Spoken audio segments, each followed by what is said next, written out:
Jonty, final session on UK soil before you make the trip to Toulouse this weekend. You've had Wafbrow down for a post session, just good to get some bodies in front again and run some players. Yeah, of course it is. It's always good to get some new faces down, and basically we run against each other all the time, so it gets a bit monotonous and people know what we're trying to do. But you get a different team down, and it serves a purpose. That was good tonight.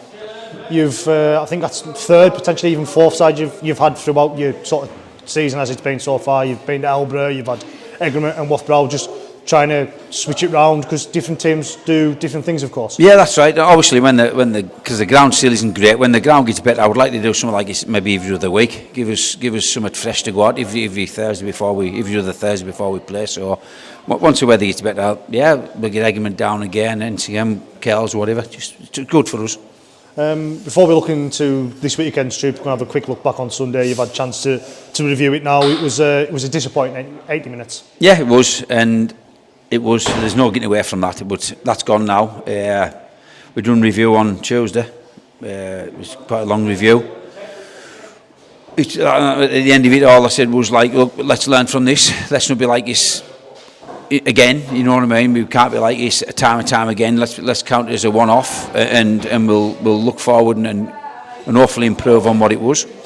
Obviously, a slightly different away game as it would be, first away game of the season. But obviously, you've a plane and a trip to the south of France. Obviously, a couple of days for the lads to get together, maybe bond together, and obviously maybe get to know each other a little bit more. But obviously, more importantly, it's about trying to get back on the horse and try and get them 2 points. It is. After the game like that at the weekend, we couldn't ask for it too hard of fixtures coming up. Toulouse away and Fev at home.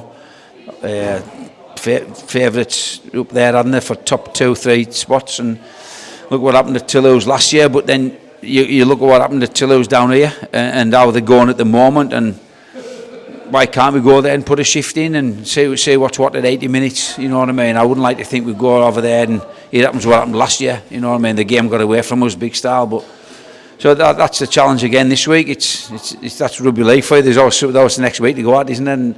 And that's us this week. We've got a real hard task ahead of us. They're a real good side. I think they're not playing the best at the moment, but it's like Batley. Like I said last week, they look to get their season off to start against us. No doubt Toulouse will want to kickstart their season.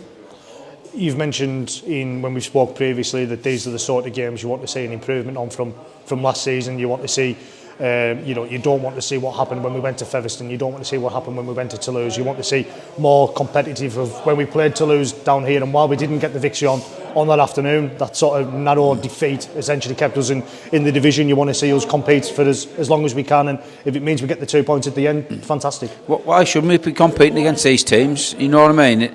Sheffield beat them at the start of the year. Swinton went over there and got probably one of the results of the season, but then they got to Bradford last week and Bradford beat them. Bearing in mind, they're all good sides in Championship.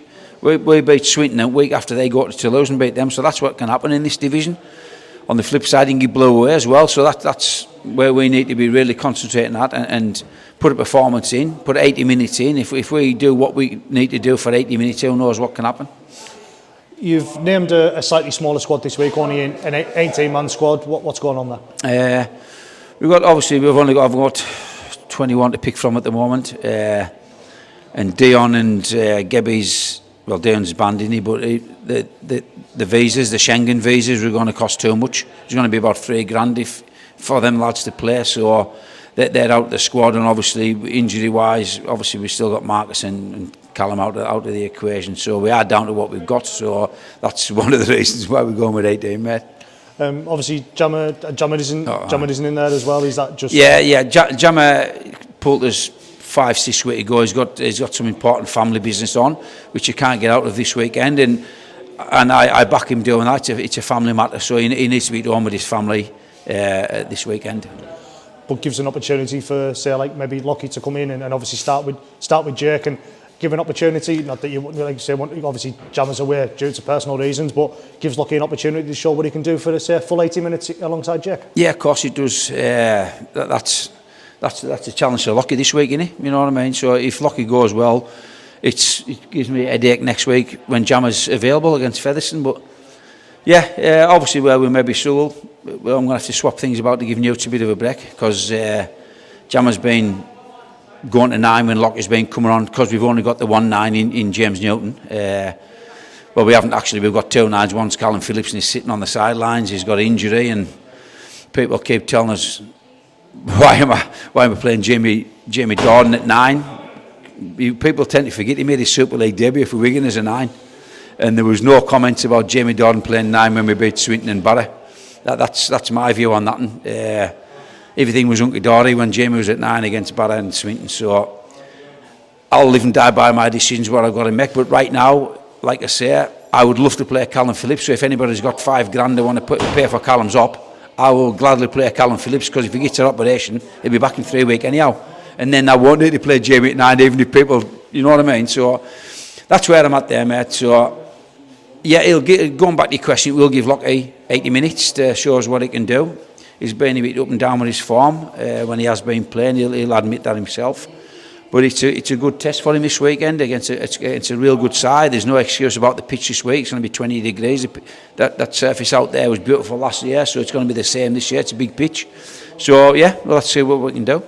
And like you said, just going back, final question, obviously it gives an opportunity for the lads to come together, something you maybe wouldn't get on a normal away trip, let's say. It gives the lads time to come together, a bit of time, maybe just to get to know each other a little bit better, and hopefully it can translate out there on the field as well. Yeah, and a team that spends time together off the field, Jordan, they tend to do better on the field, and that's what I've witnessed coaching, playing, whatever. Teams that are mates off the field, they'll do a lot more for each other on it, and I think these are a tight-knit bunch anyhow, but weekends like this do make them tight there. That's why I'm gutted London's in our league this year, because that overnight stay at London, it builds a bit of camaraderie. So, yeah, we've got three days starting tomorrow morning at 6 o'clock. Maybe be ready for home by Sunday at 6 o'clock, but yeah, we'll see how they go.